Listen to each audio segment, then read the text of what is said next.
Welcome in to the Punt and Pass podcast. I'm your host, Drew Butler, joined alongside my co-host, Jake from. Be sure to follow us on social media at Punt and Pass on X and Instagram. I'm at Drew Butler. He's at From Jake, puntandpass.com, the number one destination for all things college football. Yeah, it's week 4, buddy. We are heading into week 4 of the college football season. We have an awesome podcast lined up for you tonight. I'm fired up. We have some great topics to talk about. We got a great prize pick segment coming up in a little bit. And of course, we'll go inside the 5 and touch on the biggest games of the weekend. Jake, it's a bye weekend for the Dogs. It's a bye weekend for Alabama. Obviously gearing up for that huge tilt next week in Tuscaloosa. But so much to talk about. College football is 24/7. How are you, brother? Man, I'm doing great. I cannot believe it's already week 4. Man, it's crazy. Feels like the time just absolutely flies. And I'm pumped about this podcast as well. Saw the notes. And, man, I can't wait. It's going to be great. Yeah, it's going to be great, and it can be even greater if you download the Prize Picks app. That's right. Tons of people have already signed up.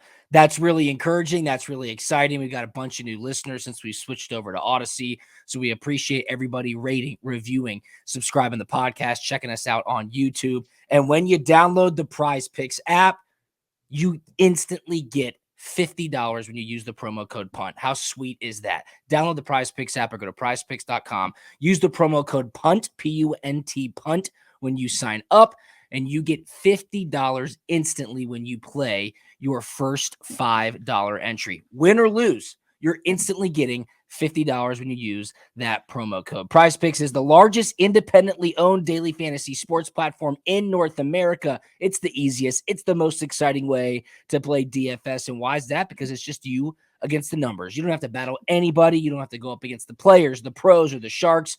You just pick more or less on a 2 to 6 player stat projection, and you watch the winnings roll in. You can do cross-sport entries as well. I'm hitting it this week. I can feel it. I know it to be true. A big Saturday night game that I have my eyes on. We'll get to our Prize Picks segment in just a bit, but tell a family member, tell a friend, download the Prize Picks app, use the promo code PUNT for an instant $50 when you play your first $5 entry. All right, let's go 3 and out. We'll start with first down. This is a topic that broke, of course, after we taped the podcast last weekend. It's the famous Punt and Pass podcast curse.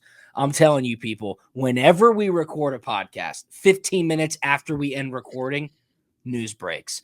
This wasn't exactly great news, Jake. It was another driving-related incident at the University of Georgia. Defensive back Daniel Harris gets arrested. He was going 106 miles per hour in an unregistered car. He had no proof of insurance. I believe his windows were too tinted, and he wasn't wearing a seatbelt. So, yes, when you go 106, I believe it was in a 65. Hopefully it wasn't in a 45. I don't have those details right in front of me right now. You get arrested. And when you don't have insurance and you don't have a registered car, you're not supposed to be driving. And then just a little word to the wise, when somebody gets pulled over, just click your seatbelt on when the police officer walks up to your window. That could probably save you a little notch on the belt there. But this is just an unfortunate circumstance. Jake, I believe it's 25 now. 25 driving-related incidents since the beginning of the calendar year of 2023, staff and players included. I don't even really know where to start. You and I are going to talk about this. Kirby Smart, the head coach of Georgia football, addressed it in his bye-week press conference. Let's get Kirby Smart's comments on the Daniel Harris incident first, and then I think you and I can react because there's just a lot of meat on this bone to chew on. Kirby over here. In light of Daniel Harris's situation this week, have you addressed the team at all about reckless driving? And, I get that these are young guys, but there's clearly team consequences. There's fines from the collectives. Why is this continuing to happen? Because we continue to have guys make poor decisions, and it's very unfortunate. And I know that our staff, myself, continue to drive home the sensitive nature of it. It's certainly a deadly speed when you talk about the speed that he was traveling at, and you want kids to grow up. You want to treat them like your own kids. You want them to grow up and make good decisions and learn from others' mistakes. And we have guys share, and yeah, we obviously continue to talk to them, but it hasn't stopped them. So we find a way to do it. Clearly, they've talked to him. I mean, tragedy has struck this program, Jake, in the worst imaginable way. And like Kirby just said, these kids are still choosing to make poor decisions. I'm kind of speechless at this point, as it seems like Coach Smart is as well. What are your thoughts? I mean, we just need to kind of talk about this in an open space. Yeah, I mean, you can tell he's frustrated. I'm frustrated as a former player, as a fan, as just a bystander, friend, whatever you want to call it. Like, Right.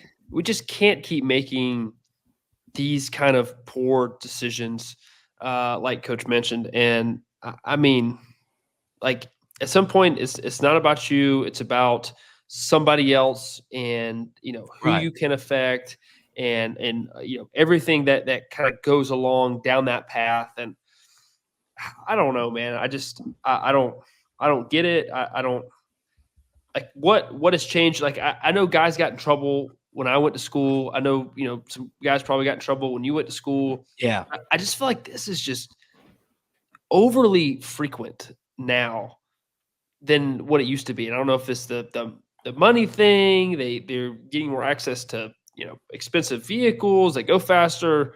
I don't know, but man, I'm frustrated. I'm tired of seeing it. And, and I know Coach Smart's doing all the things that he thinks like should be able to fix this, sitting the team down, having local law enforcement come in to talk, having former guys who've been in this situation talk. Like he's doing all the things. And it's just like, wow, like why is there this disconnect? I have no idea. I don't necessarily have any answers sitting here, but I know it's just extremely frustrating to keep seeing this come up over and over and over again. Yeah, don't get it twisted. I mean, Kirby Smart said so to the media. The amount of resources that they have used up and spent to try and educate these kids, to bring in speakers, to bring in local law enforcement, to show them, even though they already know the worst possible situation that can happen in a very intimate way, which is true tragedy, these instances are continuing to happen. Put aside driving 106 miles an hour. I can't even remember the last time I drove 106. Have I in the past? Sure. Driving down 16, going to the beach, or on I-75 when it's 5 a.m. and nobody's on the road. Like, I'm not saying I've never done it. Driving an unregistered vehicle and having no proof of insurance and then going 106, like, that's a whole nother world, especially compounded with the poor decisions that have been made within your locker room. If you don't think that the student athletes, the football players in the locker room, are not telling one another, cut it out, don't do it. Like it's so far out of the hands of the coaching staff and the administration. These are kids, right? And they have means now, and they have cars, and they have lives outside of football. You can't take a kid's keys away from them.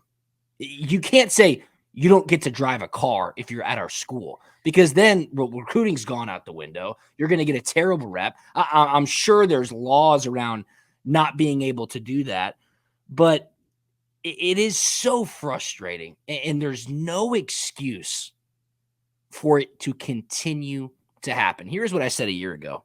I said this on the radio. I said it's almost like an addiction. There's something going on to where it's an addiction. When they get behind the wheel, they just have to do it. If anybody who has battled addiction or knows somebody that has battled addiction, you understand, like, addiction is a disease, and there's no way to stop it. I don't know what it is that is getting in the minds of these kids to drive 106 in Athens. Where can you drive 106 in Athens, Jake? There's no one that lives there. Yeah, there's no straight roads in Athens. Like, it makes no sense to try this anywhere. I know, Like, which is probably the craziest part. The best example would be the Loop, but that's 2-lane and it's a circle. Like, Yeah, it's tons of curves. What are we doing? It's frustrating. And then you mentioned the keys, the cars, and kind of the money is like if these young men, if that's what they want to be with all the things that come along with that, like you have to act like men and you have to be able to take that responsibility and accountability. Like if you want this and you make these poor decisions, like you are going to be held responsible for that. Yes.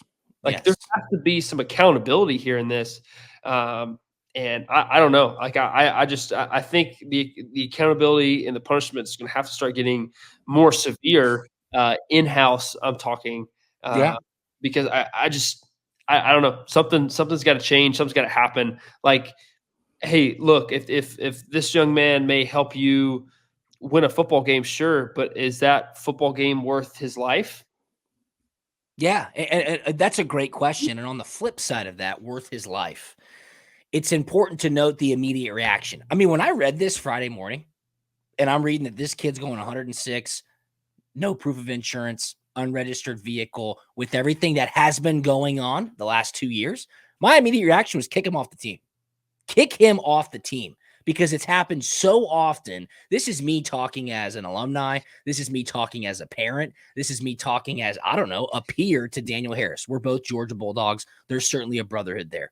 I was like, kick him off the team. It's time to set an example. And then I kind of calmed down. And then you see he goes on the trip to Kentucky. Obviously he doesn't play. It all happened very soon. They're going to gather the details and then enforce a judgment of penalty afterwards. It brings me back to a story that I heard Coach Nick Saban say. I was at the Jimmy Rain Foundation event in Montgomery, Alabama, and Jimmy Rain and Nick Saban, they did an unbelievable fireside chat.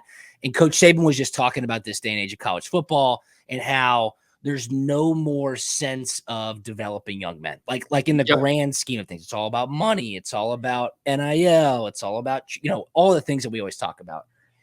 And he talked about when he was the coach at Michigan State, and the story I'm about to tell, and a wide receiver on his team got in trouble. And I think it was his second or third time getting in trouble. I forget what it was for, maybe drug possession or something like that. And the administration, because there was a situation on the team with these types of occurrences happening again and again, the administration went to Coach Saban and said, kick his ass off the team. We're done. And Coach Saban, knowing the situation, knowing the kid, knowing the family history, he stuck by his guns and said, I'm not going to kick this kid off the team. I am going to stick by his side. I'm going to try to develop this young man, make him learn from his lessons. That person was Muhsin Muhammad. Muhsin Muhammad went on to have like a 17-year NFL career, an all-time great with the Carolina Panthers. If you're a Falcon fan, you certainly remember him. He played for the Chicago Bears as well. And when Nick Saban's telling this story, he said, yeah, I just saw Moose a couple of weeks ago. His third daughter's about to graduate law school. So now what Nick Saban says is if I would have kicked him off the team in that moment when he was 18 years old, who knows what would have happened to Muhsin Muhammad? Probably doesn't go to the NFL, probably doesn't have a great family, probably does not become a great contributor to society. So you have to encapsulate all of these thoughts and emotions, as frustrating as it is. And yes, you're talking about things that have happened in a very tragic manner, which of course is what the driving incidents has happened at Georgia. Where do you draw the line? I don't know. Have the administration, the coaches done everything they possibly can? I would say, yes, you could easily make that argument. It's up to the kids. They have to stop driving recklessly. It's really scary. Yeah, no, I agree. It's a great story, kind of about redemption, getting a second chance and turning it around. What the punishment looks like, where it, is it a more of a physical thing? Are they going to have to go through something grueling or is it like, I don't know, some kind of public embarrassment, maybe, like, everybody's try something. Everybody's worried about when how they're they look finding nowadays. these kids. They're getting in their pockets now, dude. You can get in their pocket. So I don't know. I want it to stop. I know you want it to stop. And I know there's a lot of other people out there that want it to stop. I want people to make good decisions, and I want them to be safe, and I want them to live a long and healthy life. So no doubt, dude. No doubt. That's what we don't want. Hurt yourself. Don't hurt others. Gosh. Totally agree. All right, little deep topic there. Sometimes people say like I'm biased and I don't like judge Georgia, but I mean like Yes, we do. So there you go. Yep. All right, let's go to second down. Let's lighten things up a little bit. This do is it. one of my favorite running storylines in college football right now. And funny enough, on Monday's episode, we talked about Cal football. And I told people, you're probably wondering, why the hell are we talking about Cal football? But what we were talking about was Justin Wilcox, the coach, using the referee's microphone and saying, like, fans, stop throwing stuff on the field. I never knew Cal Berkeley had football fans like that. Jake, are you aware of what the Calgorithm is? No, I looked at it and I still don't know if I'm Okay, familiar with it. I'll So break it please down for enlighten you. me. So Cal Twitter Yep. has kind of found its niche area in the social media limelight. And what it is, for everybody listening, Cal Berkeley, okay, the former Pac-12 school, very elite. I believe it's the #1 ranked public university in the country per Wall Street Journal a couple of weeks ago. It's out in the Bay Area. It's in Berkeley. We all know it as, lunatic left fringe wing thinking. I mean, they're pretty proud of it. I'm not like breaking any news here. I guess their football fans are pretty rabid. We touched on it Monday. They were throwing stuff on the field. And now they have taken to social media to essentially mock themselves and or what they stand for, which is, again, those heavy left-leaning kind of political thoughts and viewpoints. And they have morphed it into memes on Twitter to talk trash to the likes of an Auburn fan base, of course, which they went to Auburn and won, Alabama being a very red state.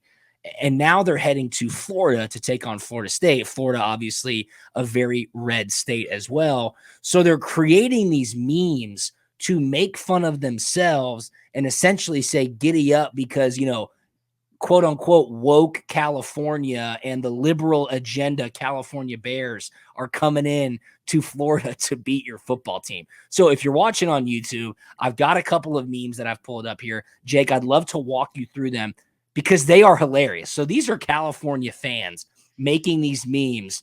And as you see here, this like liberal, hippie, Grateful Dead looking guy with long hair, headband, super short shorts is running in a touchdown. I thought that was great. There's another one here, Spencer. I don't know if you have some of the this one's maybe my favorite. So you got to dive deep into this picture. Again, this is probably not great if you're listening, but it says Hurricane Mendoza, of course. Mendoza is the quarterback for Cal, is coming to Doak Campbell Stadium. They have right here, it says Moderna Field, which is, of course, the vaccine. So they're poking fun at themselves.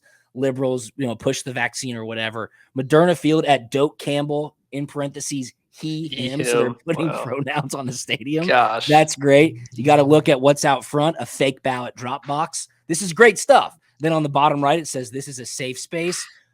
This is highly self-aware comedy that I happen to find absolutely hilarious. They are just drilling Florida State fans. I saw one that said, respect Florida State's protest of playing incompetent football. So they're simply saying, like, Florida State's just protesting playing any good football. This was a great one as well. So Governor Ron DeSantis, it says the state of Florida has banned the Cal Bears defensive playbook because it contains blitz packages and confusing pass coverage schemes that are a threat to Mike Norvell, DJ Uiagalelei, and the citizens of Florida. It's really funny. They were calling it Woke Campbell Stadium instead of Doak Campbell Stadium. They're calling it Tallahassee instead of Tallahassee. I dig it. This is fantastic. I'm like, in now my algorithm, literally, I'm refreshing my Twitter page and I'm seeing Cal fans making hilarious memes, and it's pretty funny. I find it to be very entertaining. Yeah, you had actually a great phrase in there, and that was self-awareness. Because to me, normally, normally that side of the spectrum is not, maybe as self-aware or poke fun at themselves maybe as much. And for this to kind of break the mold a little bit, and it really is. It is pretty funny, pretty refreshing, and even more funnier in an election year.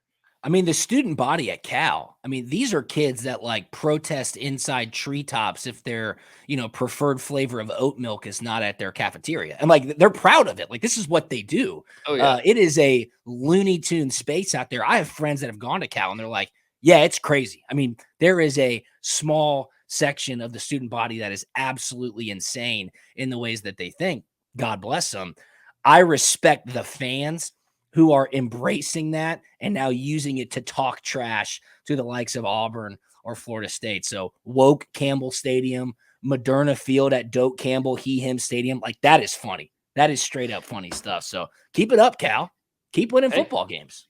Especially if you go to Tallahassee and beat the Seminoles. So, I mean, hey, it could definitely happen. Hey, I guess that's your Cal talk on Punt and Pass this week. So, Guess so. we'll continue to monitor this story. We have to monitor this story. All right, let's go to third down. Some breaking news that happened in our state of Georgia. On Tuesday, Governor Kemp signed an executive order, Jake, that would immediately allow schools in the state of Georgia to pay their student athletes directly. So, having been in the NIL space for years, let me just put this into layman terms. Schools cannot directly pay student athletes. The University of Georgia, Georgia Tech, Kennesaw State, Georgia State, anywhere in the state of Georgia, anywhere in the country, the school cannot cut a check, pay a student athlete for the use of their NIL. There is a gigantic settlement that's hung up in the courts, House versus the NCAA, one that, when certified, my co-host here, Jake Fromm, he'll make a good bit of money. So we're rooting for that to happen. While it's hung up, schools still cannot pay.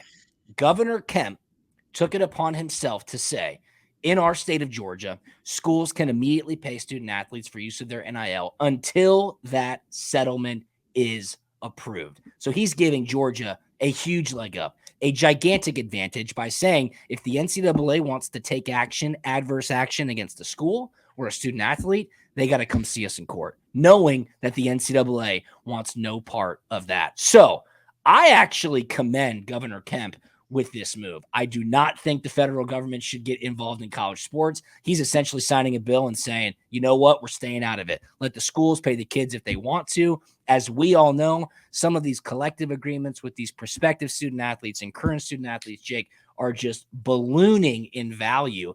I don't know how sustainable it is to continue to try and raise money, go to specific boosters and ask for big checks. So when the settlement is complete, schools will be able to pay out $23 million a year to their student athletes. And until then, Georgia schools, they can start paying right now. Yeah, a lot to unpack here reading the article.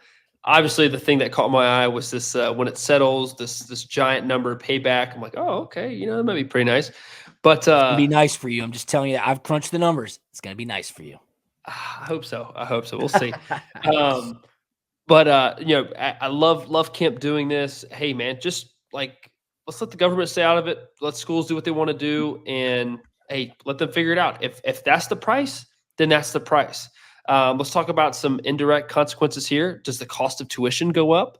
I don't want to steal your thunder about going into the Tennessee thing and getting taxed on ticket sales and a 10% tax on that. So you're going to, as a consumer and as a fan, these costs are going to show up in one way, shape, or form for you. So, I mean, it's the nature of the beast. This is what we're in. This is what we all wanted, apparently. So this is where we're at.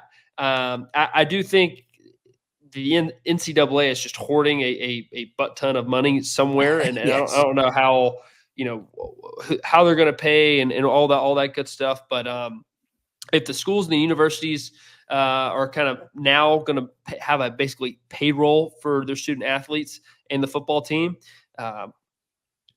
they're going to want to get that money back. They're not just going to freely give this money away. So they're going to have to raise money in other ways.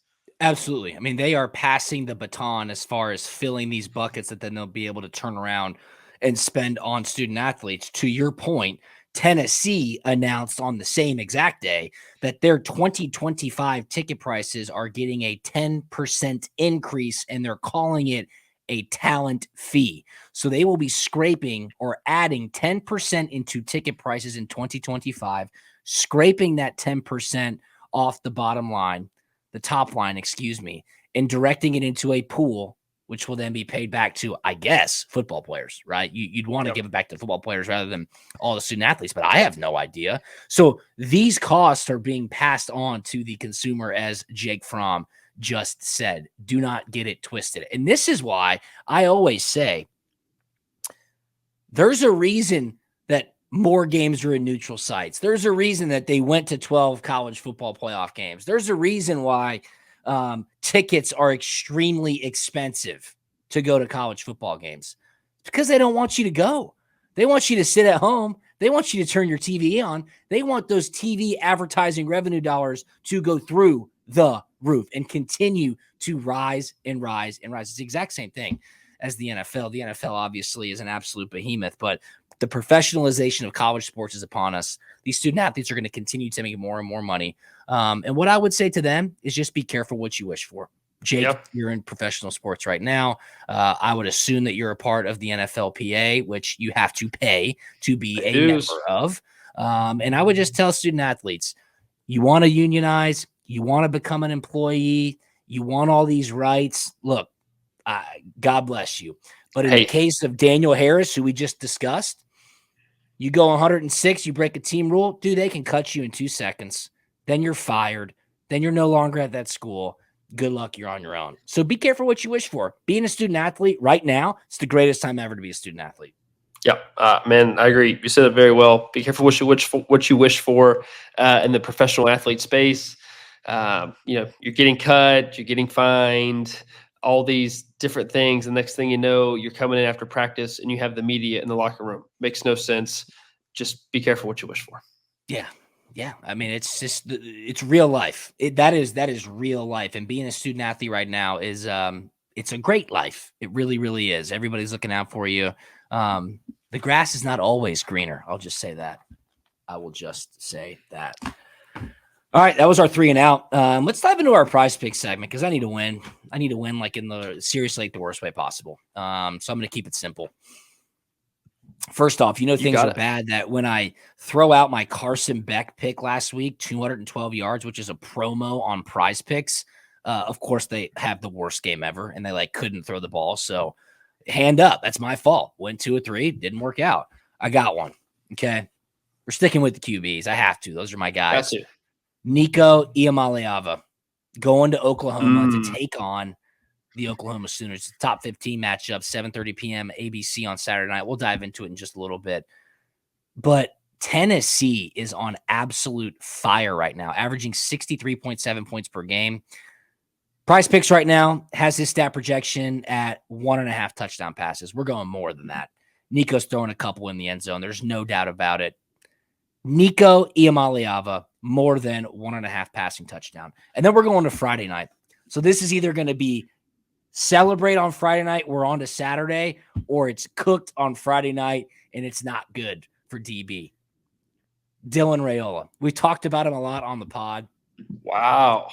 Come on, be like Pat Mahomes for me. Be like Pat Mahomes for me one time.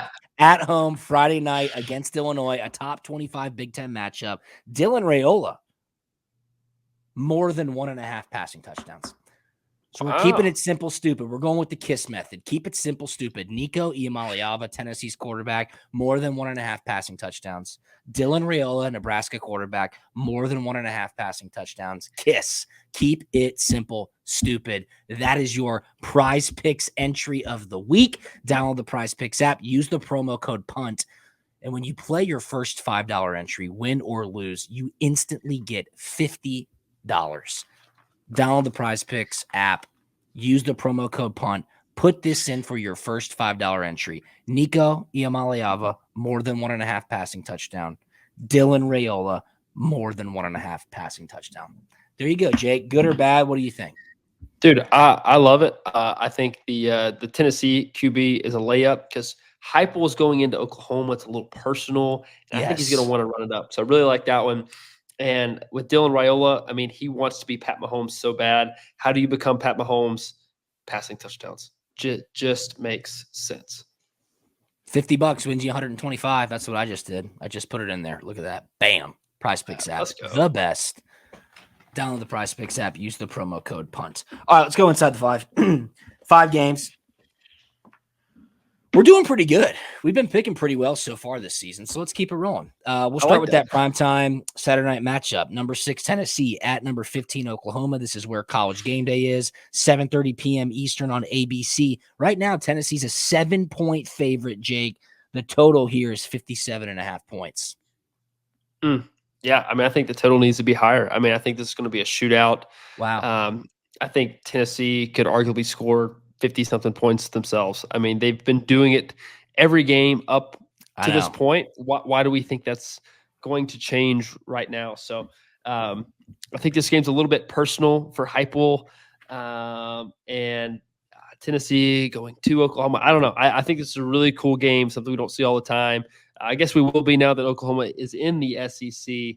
Yeah. But I'm excited to turn this game on at 7:30 Saturday evening when I'm in Arizona, by the way. Oh, yeah. And I cannot wait to sit and watch every single play of this game.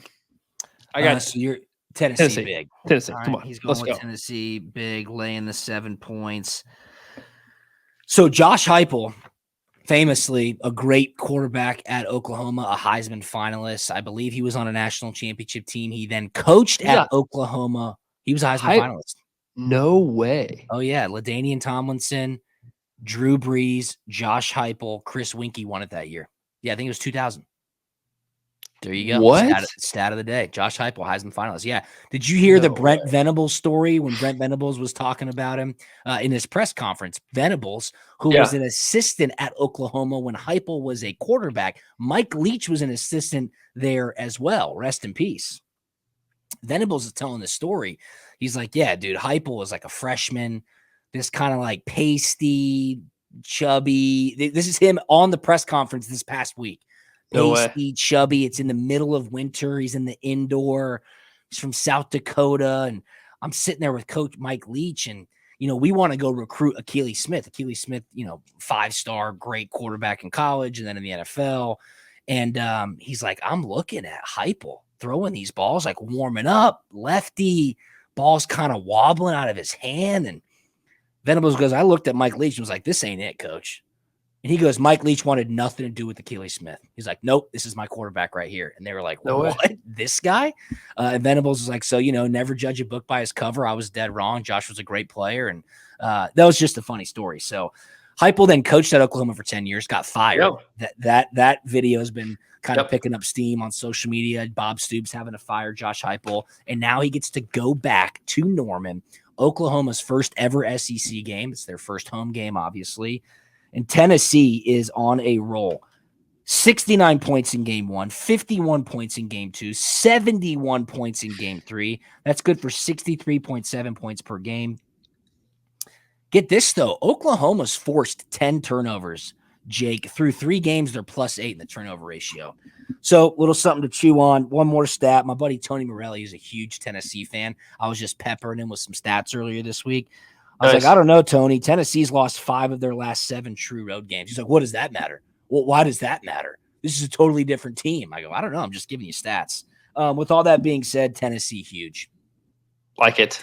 Tennessee huge. I mean, Nico, they're going to run this thing up. And let me just say one thing. When you're watching this game or when you watch Tennessee score points and wide receivers are running downfield wide ass open, that's by design. That's great coaching. That's not bad defense every time. That's Heupel scheming these dudes up, and then Nico's able to just air it out. That's got to be pretty fun for a quarterback, no? Oh, dude, absolutely. I mean, me and Jared Goff were talking about it the other day in the QB room. Like, hey, when you're playing ball, you want your first read and your second read to be open like 75% of the time. And when that's the case, hey, the coordinator, play caller, they did their job. That's what we want. Yeah, absolutely. Good stuff. Next game. So Jake and I are both on Tennessee. We're laying the 7. Next game, dude, this is a gross one. Florida at Mississippi State. Florida and Billy Napier need a win in the worst way. And guess what? So does Mississippi State too. Mississippi State just got drubbed by Toledo, I think, right? A MAC school. I need to check this out.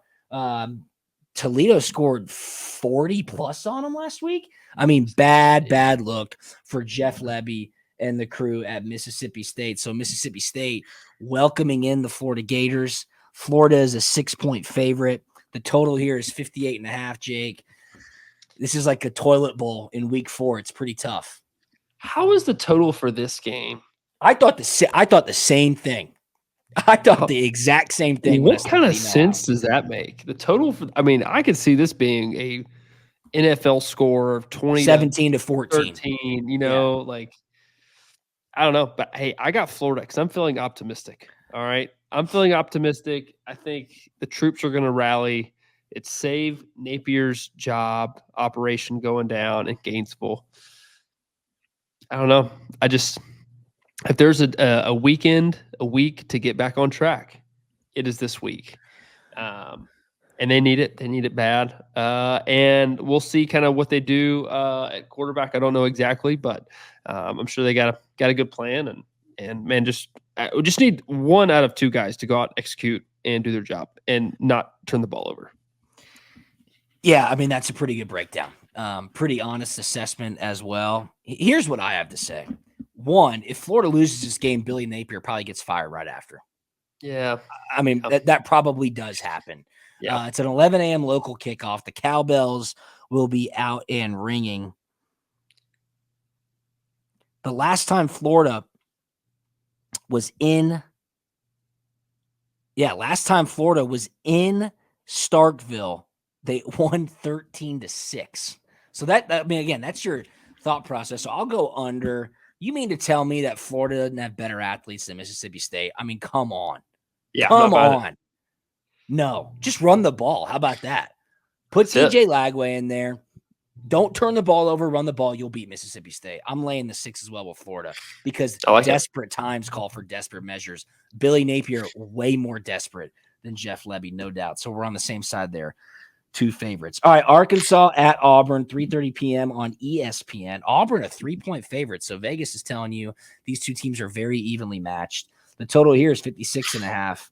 Again, Hugh Freeze, Peyton Thorne, they need to kind of find some juice after a little bit of a slow start. Sam Pittman in Arkansas, they've had some pretty good games so far this year. Kind of tough to judge these teams so early in the season, Jake. Yeah, it's definitely early, but I love my Arkansas Fighting Pittmans, man. Yes, I love them. This quarterback, Talon Green, had a great game versus Oklahoma State. Last week, they played UAB a little bit shaky, wasn't on his P's and Q's, as the kids would say nowadays, but expecting him to bounce back in Jordan-Hare Stadium. Dude, I'm Arkansas all day long. I don't think Auburn has it, to be honest with you. Just don't think they got it. I think Arkansas's got the mojo. They got the juice. They got the swagger. And they got Sam Pittman as their ball coach, man. Taking those 3 points. They got Bobby Petrino calling plays. He's about to dial Auburn up on defense. So be on the lookout for that. All right, you talked me into it. I'll take Arkansas +3. I like Bobby Petrino. He seems a little bit looser as the offensive coordinator. That Talon Green kid, man, he's pretty good. He's fun to watch. There's no doubt about it. That was a great game against Oklahoma State. Some questions around Auburn. Can Peyton Thorne get it going? The Boo Birds might be coming out in Jordan-Hare if they drop this one. I'll take Arkansas with you as well. Close game for sure. Give me those 3 points. All right, we'll go quickly. Go ahead. Yeah. It's going to be 4 quarters. Peyton Thorne got benched. Spencer's telling me right now. Is that true? Peyton Thorne, who's the quarterback? Yeah, who we got? It's not Robbie Ashford. No, it's not Robbie Ashford. Our producer Spencer is in my ear right now saying Peyton Thorne got benched. I'm looking it up right now. And he was calling the play, and then it got down to 15 seconds, and then he cut out. Hank Brown is the new starter, he says. Let's go, Hank. I don't know who that is. Is that bad of me as your podcast host and your SEC football tastemaker? I don't know who Hank Brown is. The only comment I can make on that is I hope he knows how to run the Hank concept. There you go. Hank Brown isn't even in Phil Steele. Are you pulling my chain, Spencer? I don't know. That's crazy. Okay. Well, then guess what? I love Arkansas even more now. So thank you for that. Okay, let's go quickly here. Number 11, USC, Southern Cal at number 18, Michigan. What was once a great Rose Bowl matchup is now a Big Ten rivalry, Jake. This game's at 3:30 p.m. on CBS. So our buddy Brad Nessler will be on the call here. USC, a 5-point road favorite. The total here, 44.5 points. It almost hurts my soul to see 3:30 Eastern CBS and it not be your SEC game of the week.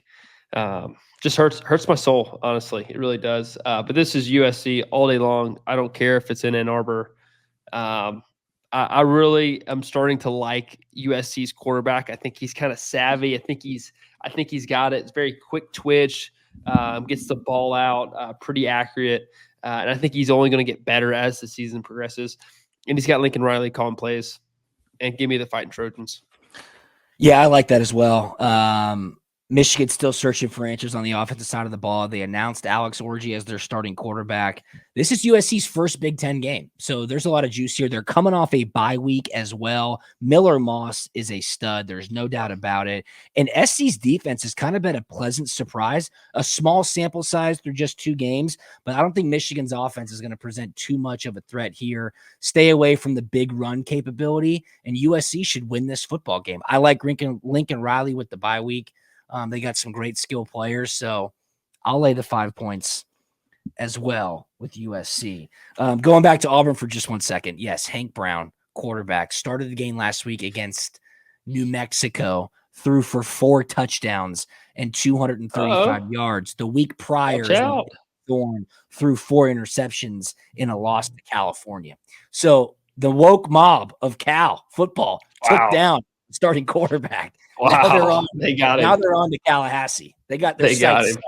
So Cal Twitter, there you go. Woke wins, as Spencer says. You're exactly right. Gosh, so they got him. All right, so we're both on USC, and then we will wrap things up here with our last game. It's a Big 12 game, top 25 matchup. Number 12 Utah at number 14 Oklahoma State. This game's at 4 p.m. on Fox. Utah, a 2-point favorite. The total here 54.5. Yeah, I mean, Oklahoma State, they're always this random dark horse, and this is the year where they actually become the dark horse. Give me Oklahoma State. Ooh. Give me Coach Gundy here. There you go. I want a great post-game presser after this one. I think this will be a great game. And Utah's favored by 2 points? Dude, no-brainer for me. So it looks like you and I are going to be on the exact same side of all of our picks this week, maybe for the first time ever. I love Oklahoma State as well. Cam Rising is playing. He will start for Utah. He dealt with a finger injury. He had some stitches in his throwing hand. He's back. However, Oklahoma State's offense is averaging 42.7 points per game. Utah always has a solid defense under Kyle Whittingham. This is Utah's first ever trip to Stillwater, Oklahoma. You got to love that. Get this.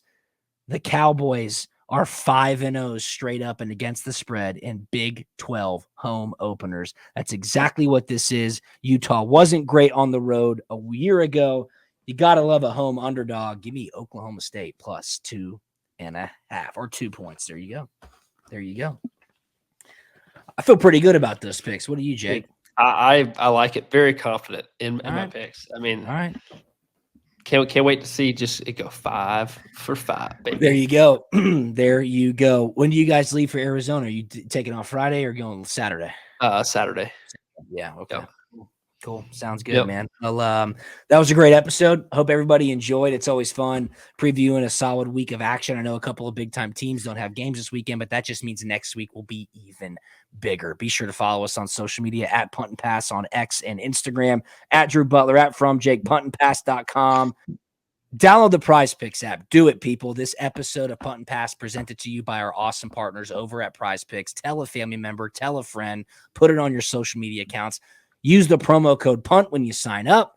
You get 50 instant dollars in your account after you play your first $5 entry, win or lose. Reminder, the Punt and Pass entry of the week, Nico Iamaleava, Tennessee's quarterback, more than 1.5 passing touchdowns. Dylan Raiola, Nebraska's quarterback, more than 1.5 passing touchdowns. There it is. My man, Jake, anything on the way out?